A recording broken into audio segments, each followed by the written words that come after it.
لا إله إلا الله محمد رسول الله صلى الله عليه وسلم আলহামদুলিল্লাহ সুম্মা আলহামদুলিল্লাহ। সমস্ত প্রশংসা মহান মনিব দয়াময় রব্বুল ইজ্জাত আল্লাহ পাকের দরবারে, যে আল্লাহ পাক রব্বুল আলামিন আমাদেরকে আখিরি নবীর উম্মত হওয়ার সুযোগ করে দিয়েছেন এবং আজকে পবিত্র শুক্রবার জুমার দিনে আমাদেরকে সুস্থ রেখে মসজিদে নিয়ে এসেছেন। এই জন্য শুকরিয়া আদায় করি, বলি আলহামদুলিল্লাহ। নবী পাকের প্রতি আরও একবার দুরূদ শরীফ পাঠ করি। আল্লাহুম্মা সাল্লি আলা মুহাম্মদ ওয়া আলা আবিহি ওয়া উম্মিহি ওয়া আলিহি ওয়া আহলি বাইতিহি ওয়া সাল্লিম। সকলে বলুন আমিন। সম্মানিত উপস্থিতি, আল্লাহ পাক রব্বুল আলামিন তার হাবিবের প্রতি যে কালাম অবতীর্ণ করেছেন, এই কালামে পাকের মধ্যে রাসূল আকরাম সাল্লাল্লাহু তাআলা আলাইহি ওয়াসাল্লাম এই ধরণীতে তাশরিফ আনার পূর্বে যে সমস্ত নবী রসুল এসেছেন তাদের জামানায় কি ঘটেছে সে বিষয়গুলো আল্লাহ পাক রব্বুল আলামিন কালামে পাকের আয়াত অবতীর্ণ করে তার হাবিবকে জানিয়েছেন। বলি সুবহানাল্লাহ। আল্লাহ পাক রব্বুল আলামিন যখন আদম আলাইহিস সালাতু ওয়াস সালামকে সৃষ্টি করলেন, লম্বা ইতিহাস কোরআনের বিভিন্ন জায়গায় এসেছে।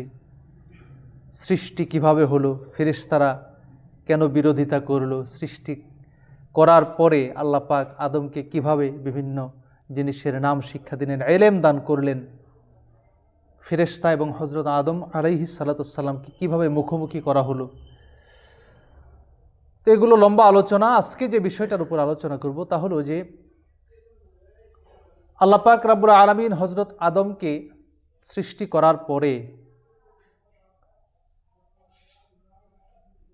তার আবাসস্থল নির্ধারণ করেছিলেন, সেটা হলো জান্নাত। তাফসিরে এসেছে জান্নাতুল খুলদ। জান্নাতুল খুলদে হযরত আদম আলাইহিস সালাম তিনি থাকতেন। রাসূল আকরাম সাল্লাল্লাহু আলাইহি সাল্লাম তিনি মেরাজ রজনীতে যখন গমন করেছিলেন তিনিও জান্নাতুল খুলদে প্রবেশ করেছিলেন। বলি সুবহানাল্লাহ। তো হযরত আদম যখন তিনি জান্নাতে বসবাস করতে লাগলেন, বসবাস করছেন, এমন সময় তিনি একা ছিলেন। আদম ছিলেন একা, তার কোনো পার্টনার বা কোম্পানি ছিল না, বন্ধু ছিল না, ফ্রেন্ড ছিল না। তিনি একা, তিনি একা একা বিষণ্ণতা অনুভব করতেন, কিছু একটার অভাব তিনি অনুভব করতেন।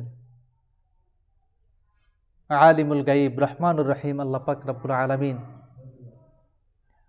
হযরত আদম আলাইহিস সালামকে জান্নাতে সঙ্গ দেওয়ার জন্য তিনি মা হাওয়াকে সৃষ্টি করলেন। বলি সুবহানাল্লাহ। যতগুলো তাফসীর আমি পড়েছি, যতগুলো কিতাব হাদিস আমি পড়েছি, প্রত্যেকটা তাফসীরে কিতাবেই বর্ণনাটা এমন এসেছে যে হযরত আদম আলাইহিস সালাম তিনি তন্দ্রাচ্ছন্ন বা ঘুমন্ত অবস্থায় ছিলেন। ঘুমন্ত অবস্থায় ছিলেন, বিষণ্ণ ভাব নিয়ে তিনি ঘুমিয়ে পড়েছিলেন। তার ঘুমন্ত অবস্থায় আল্লাহ পাক রব্বুল আলামিন তার বাম পাজরের বাঁকা হাড় থেকে মা হাওয়া আলাইহিস সালামকে সৃষ্টি করলেন। বলি সুবহানাল্লাহ।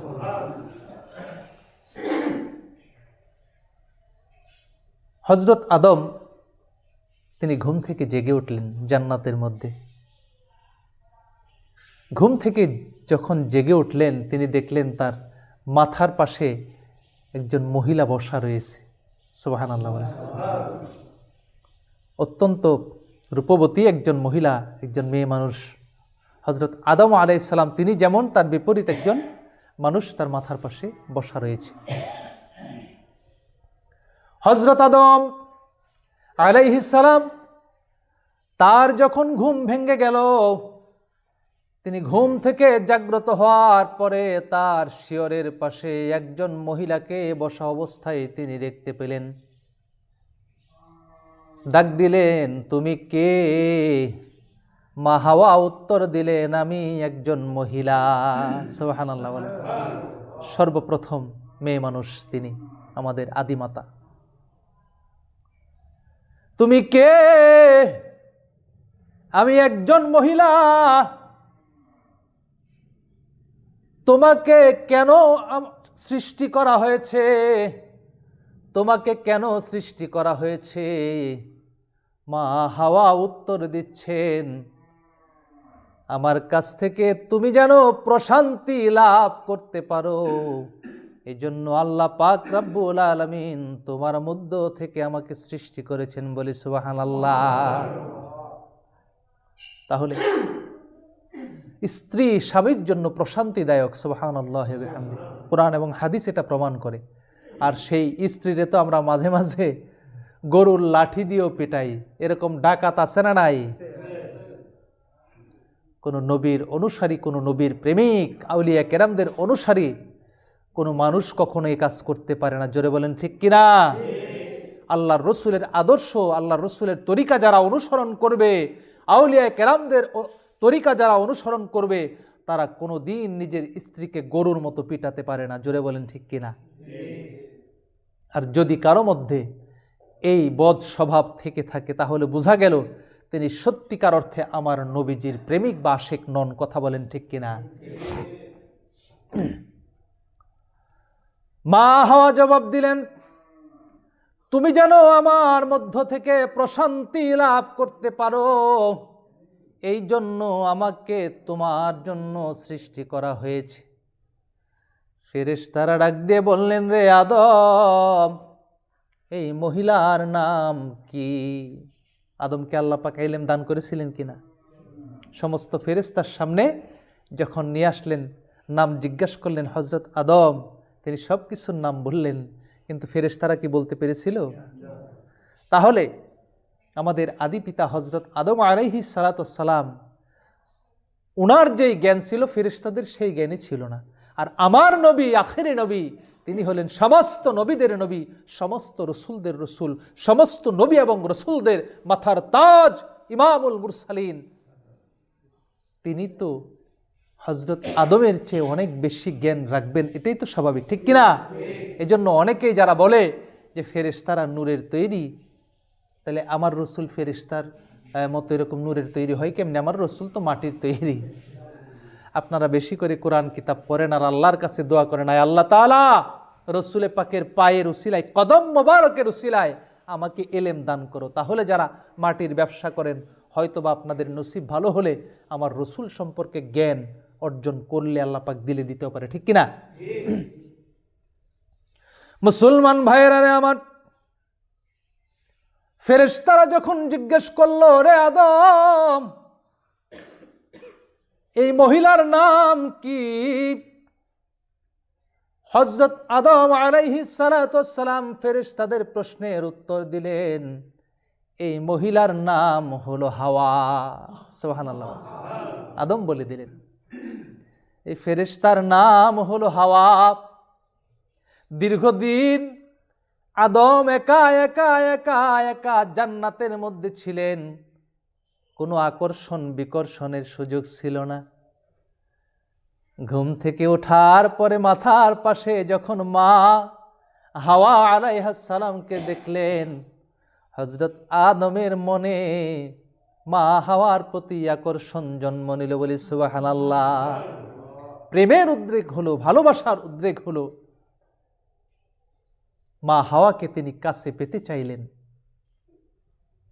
সৃষ্টিগত আকর্ষণ, নারীর প্রতি পুরুষের আকর্ষণ, এটা মানুষের সৃষ্টিগত আকর্ষণ। এটা দিয়েছেন কে? আল্লাহ পাক রব্বুল আলামিন। কোন চুম্বক পদার্থ যদি থাকে, লোহা যদি তার কাছে নেন, চুম্বক এই লোহাটাকে টানবে, কাছে নেবে, ঠিক কিনা? নারী আর পুরুষের আকর্ষণ এটা সৃষ্টিগত বিষয়, আমার মালিক এটা দান করেছেন। সুবহানাল্লাহ বলেন। বাবা আদম মা হাওয়াকে দেখার পরে উদাসীন হয়ে গেলেন, পাওয়ার জন্য পাগল পারা হয়ে গেলেন। মা হাওয়াকে তিনি কাছে পেতে চাইলেন। মা হাওয়ার অভাব বোধ করলেন। যখন মা হাওয়া ছিল না তখন তার মধ্যে আকর্ষণ ছিল না, শুধু অভাব ছিল। এখন মা হাওয়াকে যখন দেখেছেন, দেখার সঙ্গে সঙ্গে কাছে পাওয়ার জন্য ব্যাকুল হয়ে উঠলেন। ফেরেশতারা ডাক দিয়ে বললেন, ও আদম, না না না, আপনি ইচ্ছা করলেই মা হাওয়ার কাছে যেতে পারবেন না। মা হাওয়ার কাছে যদি আপনি যেতে চান, একটা কন্ডিশন আপনাকে ফিল আপ করতে হবে। সুবহানাল্লাহ বলেন।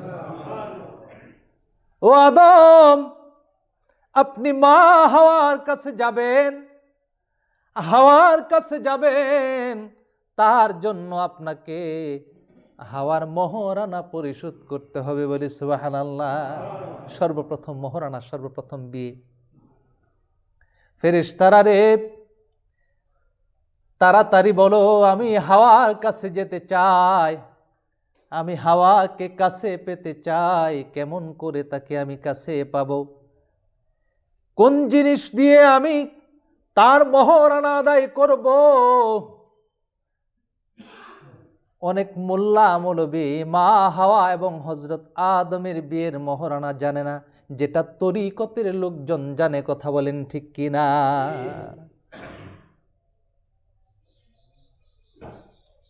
আল্লাহ পাকের কাছে কয়েকটা মতামত এসেছে। কোথাও এসেছে যে ফেরেশতারা বললেন, আপনি আখিরি পয়গম্বর, বলেন না ইয়া রাসূলুল্লাহ, বলেন না ইয়া হাবিবাল্লাহ। আপনি আখিরি পয়গম্বরের প্রতি 3 বার দরুদ শরীফ পড়ুন।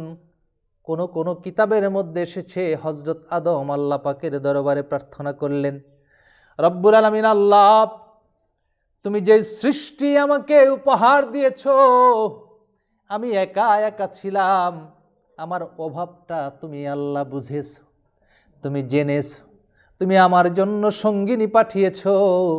এই সঙ্গিনীকে আমি কাছে পেতে চাই, আমার কি করণীয় মালিক তুমি আমাকে বলে দাও।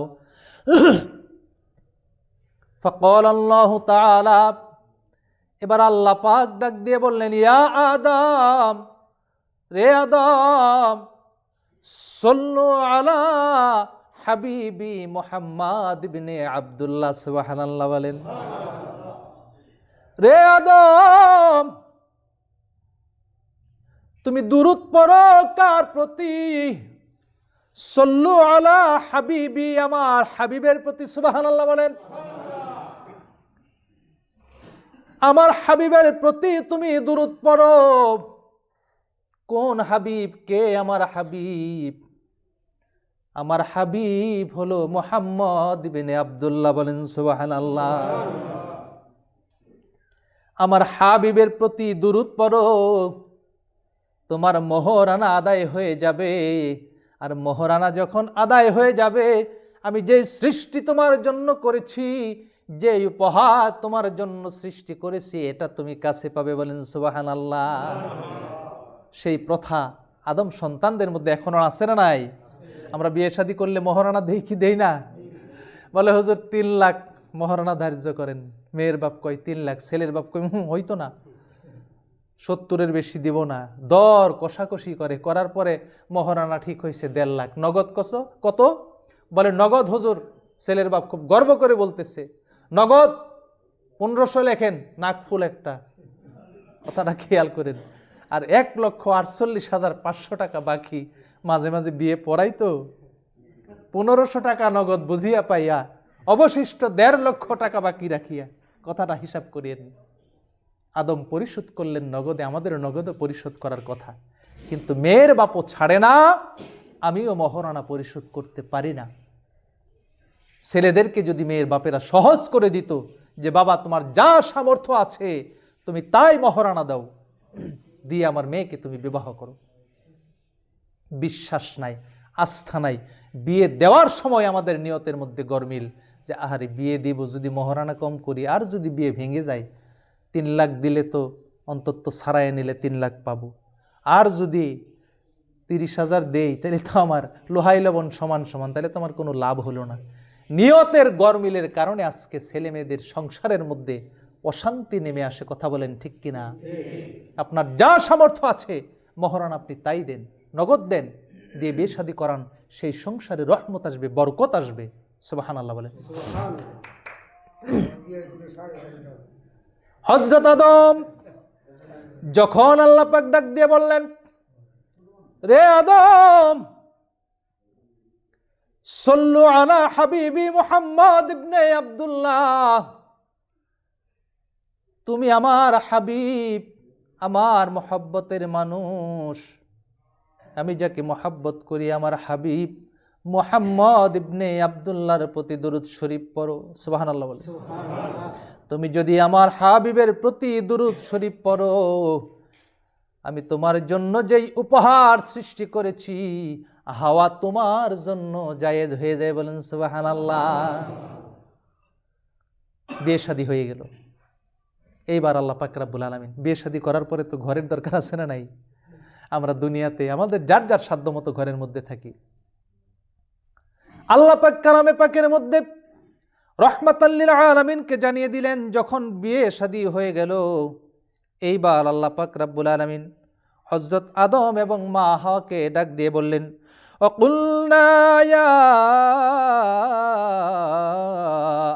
আদম আদামুস কুন আনতা ওয়া যাওজুকাল জান্নাতা ওয়া কুলা মিনহা রাগাদান হাইসু শি'তুমা ওয়া লা তাকরাবা হাযিহিশ শাজারাতা ফাতাকুনা মিনাজ যালিমিন।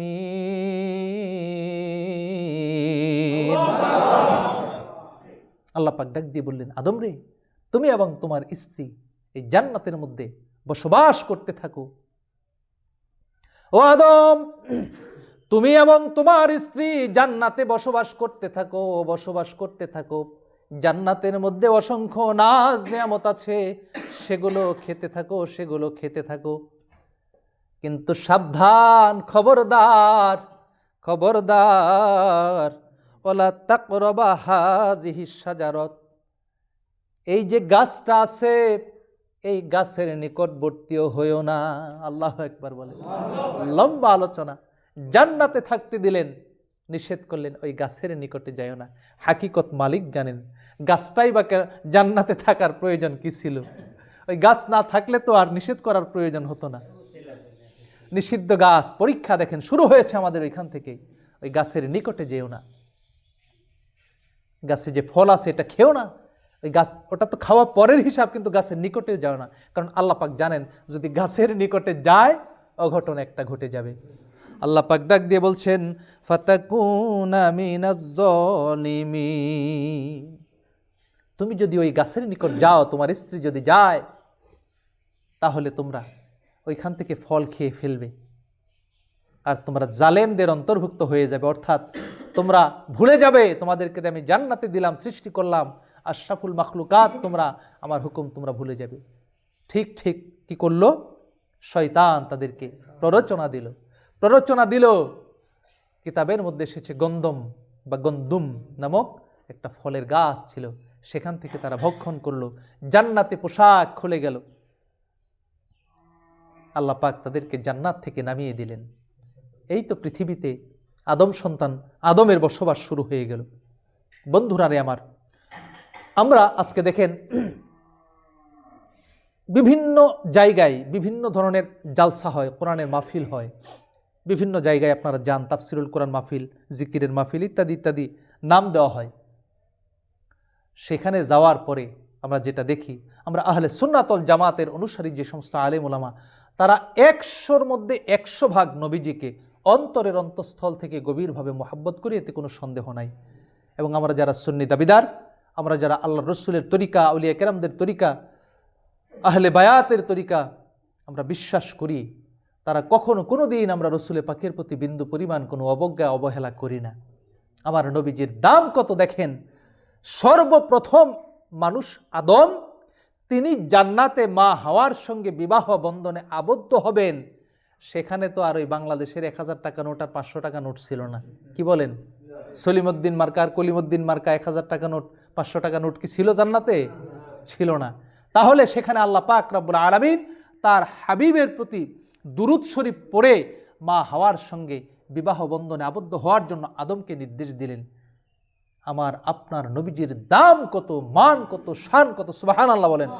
নারে তাকবীর, নারে রিসালাত। সেই নবীকে ভালোবাসার প্রয়োজন আছে না নাই? আমরা আমাদের নবীকে মহব্বত করব, ভালোবাসবো। নবীজিকে মহব্বত এবং ভালোবাসার মধ্য দিয়ে আল্লাহকে খুশি করে দুনিয়া থেকে নবীজির শাফাআত আমরা যেন পাই, এটা নিশ্চিত করে নবীজির শাফাআত যদি পাই তাহলে আমরা মুক্ত হব, মুক্তি পেয়ে যাব। আরে বেহেশত পরের হিসাব। মনে করেন আল্লাহ পাক যদি সন্তুষ্ট হয়ে যায়, এটা তো সবচেয়ে বড় পাওয়া, তাই না? জান্নাত তো সবচেয়ে বড় পাওয়া নাই, সবচেয়ে বড় পাওয়া হলো আল্লাহ পাকের সন্তুষ্টি, তারপরে মালিক আপনাকে জান্নাত দিবেন। তো দুনিয়াতে থেকে আমরা যেন আমার নবীকে মহব্বত করে ভালোবেসে তার মধ্য দিয়ে আল্লাহ পাককে খুশি করে, আল্লাহ পাকের সন্তুষ্টি অর্জন করে, আমার নবীজির সন্তুষ্টি অর্জন করে কবরে যেতে পারি। আল্লাহ পাক রব্বুল আলামিন আমাদের সবাইকে সেই তৌফিক দিন। সকলে বলুন আমিন।